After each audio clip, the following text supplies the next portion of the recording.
Hi, hello, welcome to my report. If you're watching this and new, hello. If you do know me in real life, please just ignore this. So quick reminder before I start, this video is no way means made by a professional or anyone who have an experience doing this. The information in this video are purely made based on the information available that I found on the internet. So I might have missed a few things, and I apologize in advance for that. And the main purpose of this video is for educational purposes only. So please, YouTube, don't copyright me. My grades really depends on this. I only made this video for a chemistry project. First things first is of course introducing my chosen topic based on the newest innovation of my course. And that is the 5G and 6G communication systems. Now, supposedly, the most important subject in my report was the chemistry behind it. But sadly, I made a mistake because there is barely chemistry involved with my topic. Like, it's mostly with the material stuff. So, to my professor watching this right now, I'm so sorry I didn't do my research before sending my topic. I just skimmed over it and I thought it was good to be approved. So, yeah, that's on me. But, back to the topic. Since I only have a short time, I'll have to cut the introduction fast, so I'll have to try to cover all of it as much as I can. So, here we go. Definition. A communication system is a setup that transfers information from one place or a person to another. What is the purpose of the system of communication? Its main purpose is to transmit information quickly, accurately, and efficiently from a sender to a receiver across distance and time. It pretty much connects people, machine, and data so they can share ideas, control things, and access services from anywhere, anytime. Think of it like this. If you have an idea, a message, or data, and you want someone else to receive it, a communication system will help you send it, no matter how far you are. History. Of course, I have to start from the very beginning, or the first system created before we had the 5G and 6G. The first one is the 1G, or the first gen, around 1980s. Basically, this is the first time people could walk around and make a call wirelessly. These are the brick phones, to be exact. Next is the 2G, or second gen. This is early in the 1990s, which pretty much where the voice became clearer, and texting started changing communication. A great example that I can think of this is the Nokia phones. Next is the 3G, or third gen, which is in the early 2000s. Now, we have the mobile internet that made smartphones meaningful. This is where the early smartphones started, like the BlackBerry, for example. Next is the 4G, or fourth gen, in the late 2000s and 2009 onwards. The rise of the apps like Netflix, Uber, Instagram, because the internet was finally fast enough. Now, in the present, or in the future really, we have the two main topics. The 5G, or 5th gen, created in 2019 onward.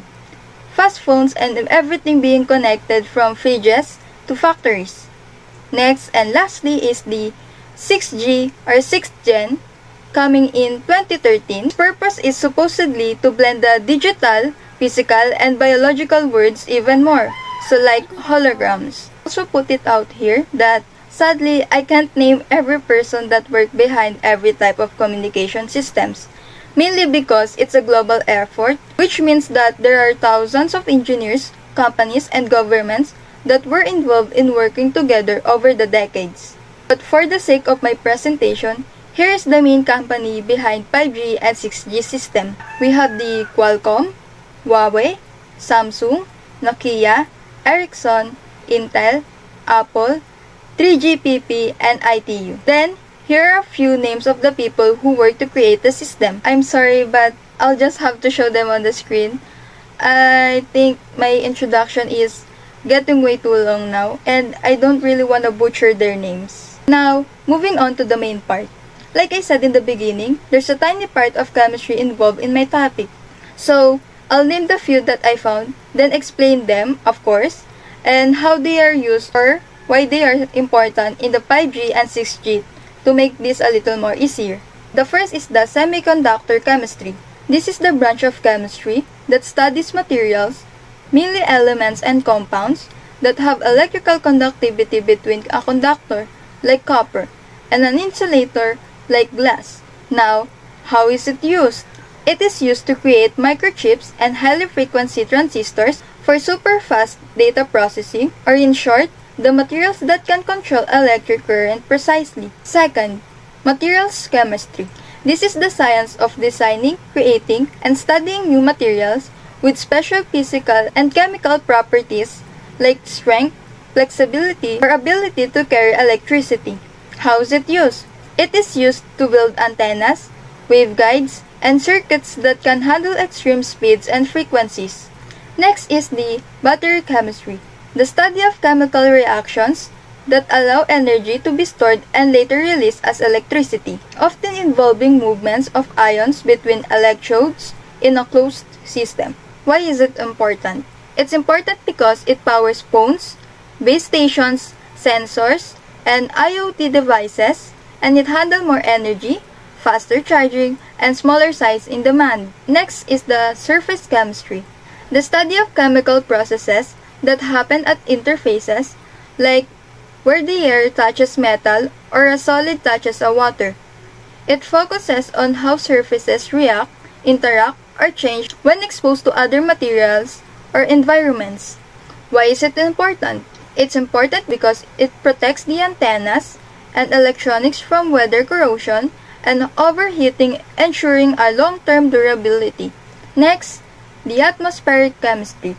This is the study of chemical composition of the Earth's atmosphere and the reactions that occur in the air, including interactions between gases, liquids, and solids. Why is it important? The high-frequency devices like the 5G and 6G waves are absorbed by atmospheric gases like oxygen and water vapor, affecting how far and well signals travel. That must be factored into network design. Next, electrochemistry, the study of chemical reactions that produce electricity or use electricity to drive chemical reactions, focusing on how electrons move between electrodes and solutions. How is it used? Used in energy storage devices like batteries and supercapacitors, sensors, and low-power communication technologies needed for smart devices and IoT networks.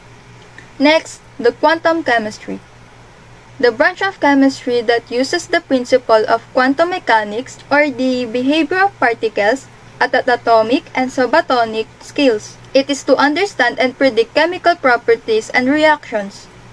Why is it important?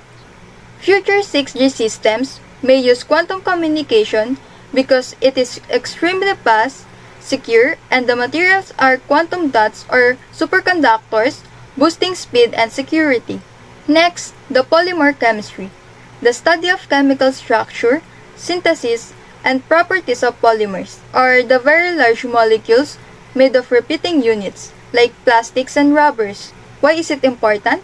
It makes flexible electronics, wearable tech, bendable antennas, and lightweight durable casings for wireless equipments. Last is the nanochemistry, the study of chemistry at the nanoscale, typically 1 to 100 nanometers, where materials often have unique physical and chemical properties different from their large-scale versions. How is it used? It is used to make miniaturized electronic components, nano-antennas, ultra-fast sensors, and ultralight materials for communication devices. Okay, so that's a few chemistry involved that I found, and I hope that I explained them well enough to be understandable. Now, to make it more understandable, I'll give the specific part where the chemistry did get involved, starting with semiconductor chemistry again. Under the semiconductor chemistry, we have the silicon or Si in the periodic table, and it is used for base material for microchips like the processors and memory. Next is the gallium arsenide. It is used in faster microchips for high-frequency wireless communication like the 5G phones and satellites. Last in the semiconductor chemistry part is the gallium nitride. It is a transistors that survive the extreme speed and heat of a 5G signal amplifiers. Under the materials chemistry, we have the metamaterials, or the antennas that can bend signals around obstacles, designed to control electromagnetic waves. Next is the graphene, a one-atom thick carbon layer used for ultra-fast electronics and antennas. Lastly, for the materials chemistry, is the ceramic dielectric special. It is an insulating materials for high-frequency radio wave circuits. Then, the battery chemistry. Under the battery chemistry, we have the lithium-ion batteries. It is a standard power source in phones and 5G laptops. Next, the solid-state batteries. It is the safer, fast-charging batteries for future 6G smartphones and a lot of devices. Under the surface chemistry is the protective nano-coatings. It is used on antennas to resist corrosion and water damages. Last is the hydrophobic coatings. It is to prevent water from sticking to the sensitive parts, and it's mostly important for outdoor 5G towers. We have one under the atmospheric chemistry, and that is the water molecule in the air, which absorb millimeter waves. That's why your 5G signals drops in heavy rain. Next, the electrochemistry. Electrochemical sensors. This is a tiny devices that monitor environment conditions, usually used in 5G smart cities. Next, the energy harvesting, a technique to generate power from movements, sunlight, and so much more. It's possible to be used in the 6G wearable tech. Under the quantum chemistry, we have the quantum dots. It is a nanoscale particles that can emit light at a specific frequency, and it's possible for future communication methods like the 6G. Then, the superconductors is the materials that conduct electricity with zero resistance that could enable ultra-fast 6G data links. And then again, we only have one under the polymer chemistry. That is the conductive polymers. It is the plastic that can carry electricity used in flexible antennas and bendable phones. Lastly, under the nanochemistry, we have the carbon nanotubes. It is a super strong, ultra-small tubes made of carbon and great for conductors for nanocircuits. And last is the nano antennas. They are the antennas so small they could fit inside clothes or implants. And that's the end of my presentation.